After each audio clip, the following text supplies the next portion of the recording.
मीनू चिड़िया अपने दोनों बच्चे के साथ रहती थी। पति के जाने के बाद वह अकेले अपने दोनों बच्चे का पेट भरती थी। वहीं दूसरी तरफ कालू कौआ और गौरी कौवी दोनों बहुत कामचोर थे। मीनू चिड़िया का एक चाय का दुकान था जिसमें सब पक्षी चाय पीने आते हैं।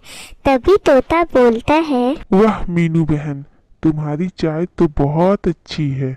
तुम इसके साथ प्याज के पकोड़े भी बना दो तो और मजा आ जाएगा इस बारिश में। हाँ, ये बात तो सही बोल रहे हो मिट्टू भाई, चाय के साथ तो पकोड़े होना ही चाहिए। तभी इधर दूसरी तरफ कालू कौवा और गौरी कौवी के चाय की दुकान पर कोई नहीं आता है, क्योंकि उनकी चाय में दूध कम पानी ज्यादा होता है, जिसके कारण कोई पक्षी उनके दुकान में नहीं आते हैं। कालू जी, हमारे ठेले पर एक भी पक्षी नहीं आते। सारे पक्षी उन छोटी चिड़िया के पास ही जाते हैं।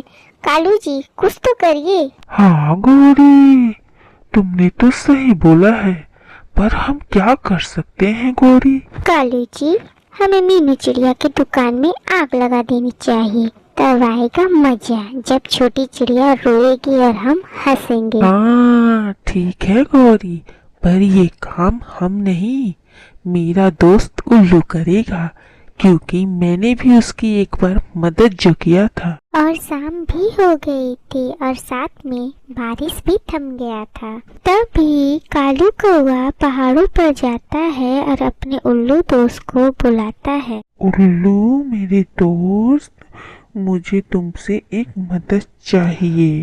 क्या बात है कालू, क्या मदद करूं तुम्हारी, बोलो। वह जो छोटी मीनू चिड़िया है ना, उसकी दुकान पर आग लगाना है, क्योंकि उसकी दुकान की वजह से मेरी दुकान पर एक भी पक्षी नहीं आता। उल्लू, अच्छा ये बात है, ठीक है मेरे दोस्त, आज रात को ही चिड़िया के दुकान में मैं आग लगा दूंगा, तुम आराम से अपने घर जाओ। उन्हें बिल्कुल अंदाजा नहीं था कि रानी तितली पेड़ के पीछे सारी बातें सुन रही थी और जाके गुड़िया को बताती है। हा हा हा, अब मजा आएगा जब छोटी चिड़िया का दुकान जलेगा और हम मजे करेंगे। उल्लू मेरे दोस्त। गुड़िया मेरी दोस्त, मेरी बात सुनो। क्या हुआ रानी तितली, क्या बात है, तुम इतनी डरी हुई क्यों हो?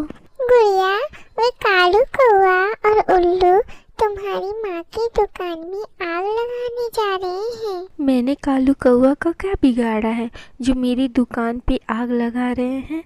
अब हम क्या करें, और आज रात भी ज़्यादा हो गई है, अब हम कुछ नहीं कर सकते हैं रानी। मम्मा, मम्मा, क्या हम लोग चील आंटी से बोले? नहीं मेरी जान, ये चील और जालिम है मेरे बच्चा, यही चील है जो तुम्हारे पापा को मारा था। रात हो जाती है और उल्लू आग लेकर आ जाता है, पर उसे ये नहीं पता था कि कौन सा दुकान मीनू चिड़िया का है और कौन सा कालू कौवा का। उसे ये नहीं पता चला कि वो जिस दुकान में आग लगा रहा है वो कालू कौवा का ही दुकान है। गौरी, अभी तक तो छोटी चिड़िया का दुकान भी जल गया होगा, सुबह होगी तो छोटी चिड़िया रोना शुरू करेगी अपनी दुकान को देखकर। हाँ कालू जी, बहुत मजा आएगा जब छोटी चिड़िया रोएगी तब, और हम बन गए जंगल के सबसे अमीर पक्षी और सबसे अच्छे चाय वाले। सुबह भी हो जाती है और मीनू चिड़िया अपनी दुकान के पास आती है। चिड़िया पेड़ पर बैठकर अपनी दुकान देखती है, पर दुकान तो जला ही नहीं था, जला तो सिर्फ कालू कौवा का दुकान था। कालू जी, ये उल्लू हमारा दोस्त था या छोटी चिड़िया का? गौरी, गलती मेरी है, मैंने उस उल्लू को ये बोला ही नहीं कि कौन सा दुकान जलाना है। मीनू चिड़िया अपनी दुकान में फिर से चाय बनाती है और साथ में प्याज के पकौड़े भी देती है।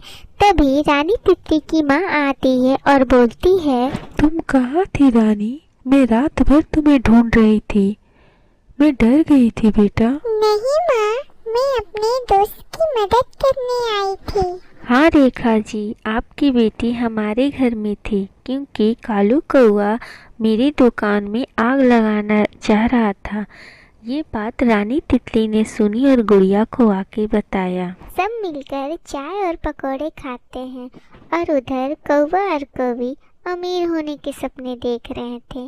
अब तो उनका चाय का भी दुकान नहीं बचा।